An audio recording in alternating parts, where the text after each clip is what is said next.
Hi, folks. Welcome to the Prepared Homestead. This is Travis. Thank you all for stopping by to watch. Well, woke up this morning to a much cooler day after having rain almost nonstop all day yesterday, and definitely had some periods of heavy rain.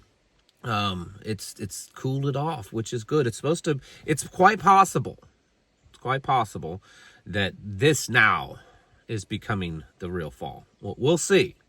There's still a chance here in the Ozarks to see a warm-up. But looking at the next week and a half, there's hardly a day that the temperature is expected to go above, the low 70s. There'll be even some days that the highs will be in the 50s over the next week or so. So maybe we've gotten into real fall and not false fall. We'll see. It's taken a little bit longer this year to get here. It's stayed warmer longer, so. But no complaints. Most people are usually enjoying this time of the year, finally.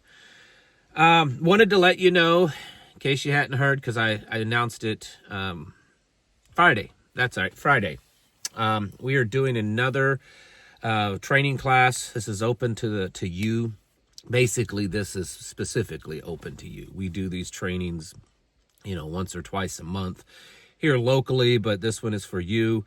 It is November the 16th. There'll be a link down in the description below. But this is a mass casualty triage, first aid type of class. This is to teach you how to deal with, let's say, an active shooter situation. Not necessarily from the security perspective, even though we do touch on that. This is how to deal with the aftermath, whether it's an active shooter, an explosion, an IED, a natural, or accidental type explosion, or even natural disasters, a tornado, hurricane, earthquake, things like that. How to handle that rapid triage assessment of multiple victims, and then how to render life-saving first aid. And this all comes from a very, pre-hospital perspective that you are the responder because, you're there, right? That's how so many situations happen. You're there and you got to wait 20, 30 minutes for the responders, the professionals to get there, especially if you're in a rural setting. Out where we live, if you call an ambulance, it's 30, 45 minutes before they get there, even if it is a really serious situation. So we look at it from that perspective. This is all based on national professional standards with, Homeland Security, CDC, HHS, the Committee on Tactical Emergency Casualty Care, all of that. So anyways, the class is November 16th. It's all day long. Your lunch is provided, so you don't have to worry about that. And you can click on the link below. It is $100 for the class, and you're not going to find this level of training. It's very hands-on. We do live drills. We try to make it pretty intense. So if you're interested, just follow the link and it'll give you some information about it. All right.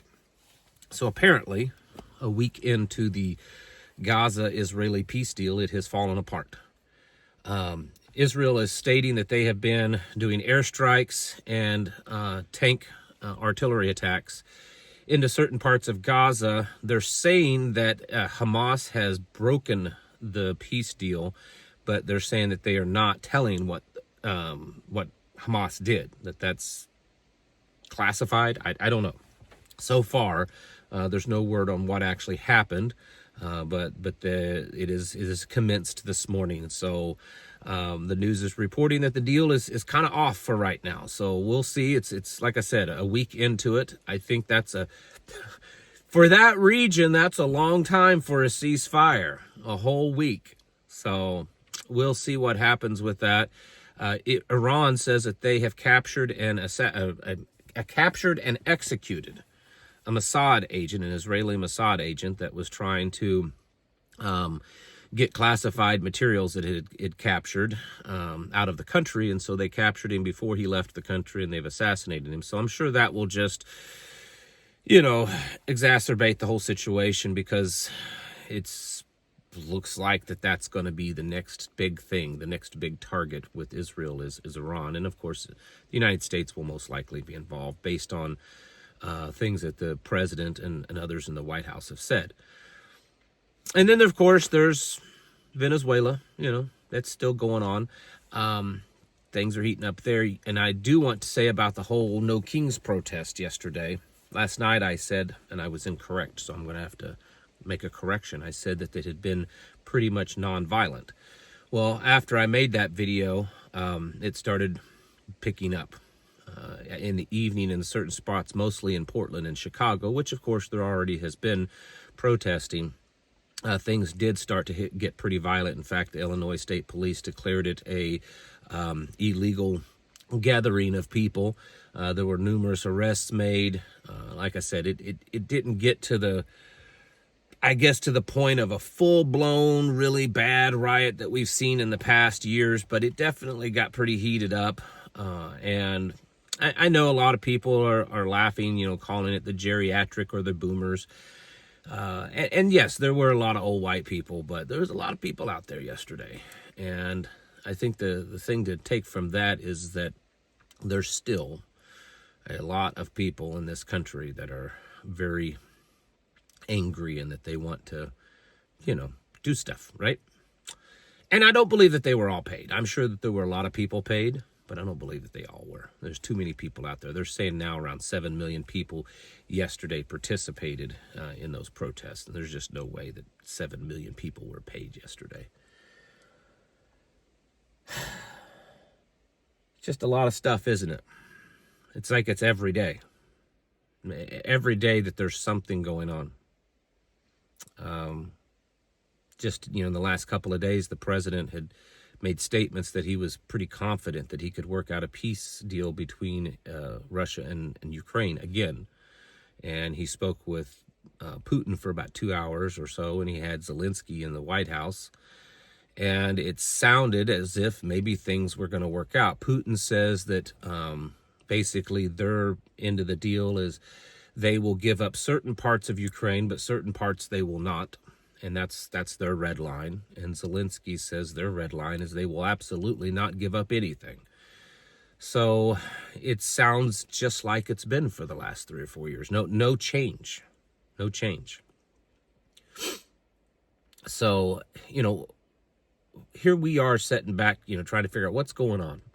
How much of this is real? How much of this is all orchestrated and chaotic, happenings? And I think that, it's real. I just think that it is very orchestrated to throw us off and to distract us. Just in the last couple of days, I believe it was the Treasury Secretary. It was someone in the White House administration made a statement talking about the U.S. dollar and that it would be digitized. We've heard others from the White House and the Trump administration talking about how good that the administration is doing for America, not just, all these lies of like, oh, we've lowered prices, grocery prices are the lowest ever, which we all know is a bunch of BS, right? It's garbage.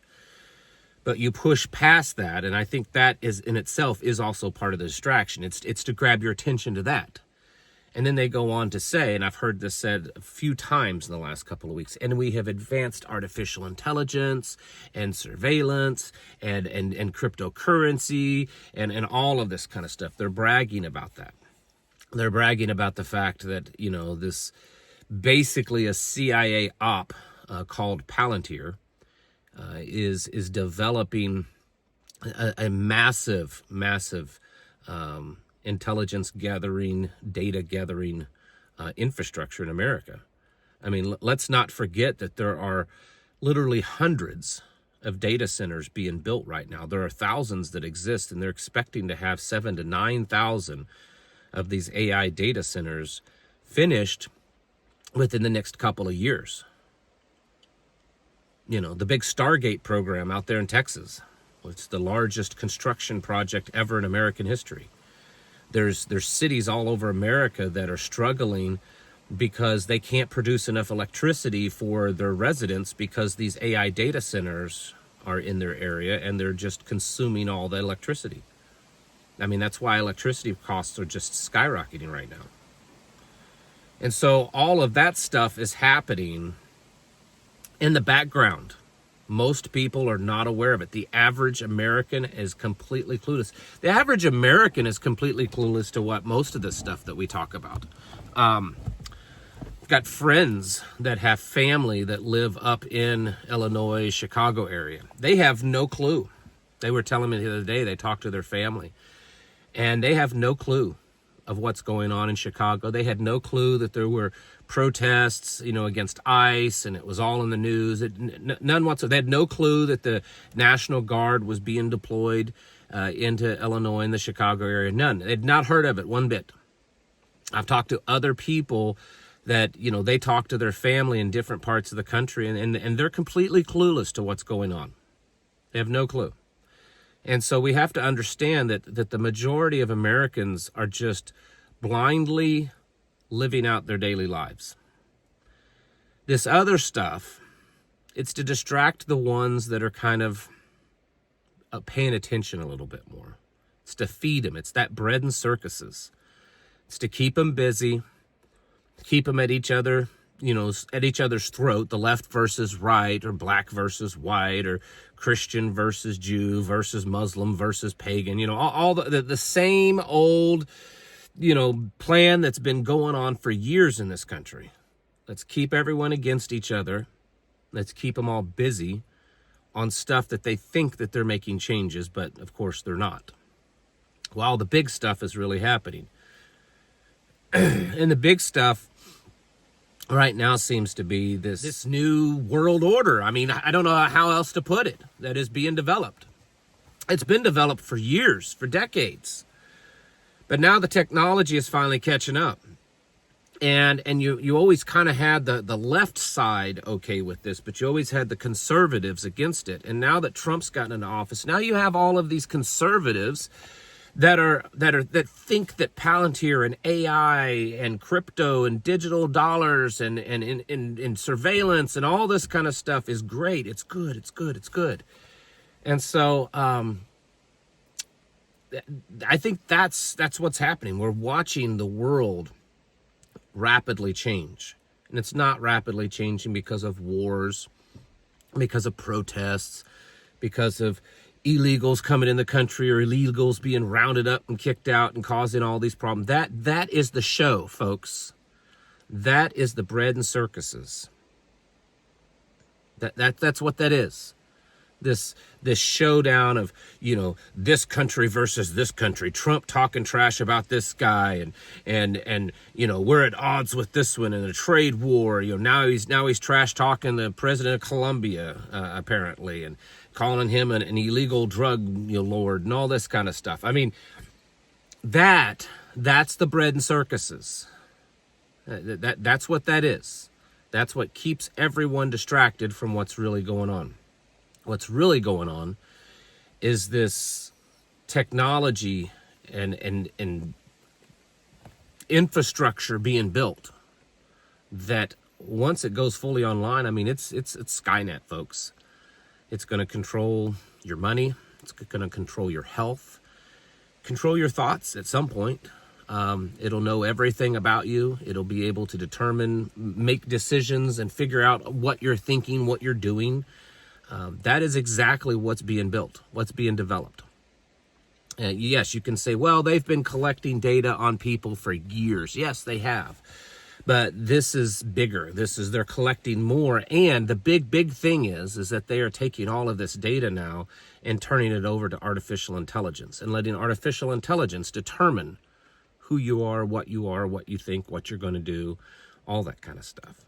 Instead of just having some human analyst try to sift through, billions and billions of terabytes of data that's been collected over the decades. Because that's what, just a few years ago, I've said this several times, and it was in the news, and then no one ever talked about it again, that the CIA had announced that they had so much data that they had collected that it was a human impossibility for them to sift through it and to figure out what all that data meant. Data on people, right? And so they were developing AI systems, Palantir, that was going to go through all that data and figure it all out. And that's happening at the same time that all this surveillance systems are being built, that the digital currency, all of that's being the stable coin. That's the new thing. It's oh, don't worry. It's not central bank digital currency. It's stable coin. It's the same thing, folks. Just got a different bow on it. So when you hear about all this stuff, yes, it's important, but to me, what's more important is the fact that there's so much of it. It's chaotic. It's a lot. It's changing constantly. This flip-flopping back and forth. We're at war. We're at peace. We're making a peace deal. No, we're on this side. Oh, we don't like these people. Now we don't like these people. I think all of that is being done. If nothing else, it's being used to keep you busy, to keep you distracted away from what's really happening. And what's really happening is a complete radical change and takeover. I mean, it is Brave New World on steroids. So, anyways, my best suggestion is to become as self-sufficient as possible, to need this system as little as possible, because that's the whole point, is to create this dependency upon it. The medical system, the supply chain, the utility system, government, all of it, education, everything. They want you dependent upon the system, and then the system being controlled by AI and these oligarchs and stuff is going to control you. So the best option that I can think of is to just get to where you don't need it. And maybe that's not right now, but that at least needs to be part of your contingency plan. That when the time is right, that you can shut it down and you can kind of go rogue on your own, off the grid, if you know what I mean. But anyways, be working on that, because it's happening fast, folks. You need to get your houses in order and prepare yourselves mentally, physically, and spiritually. Thanks for watching. Catch you in the next video.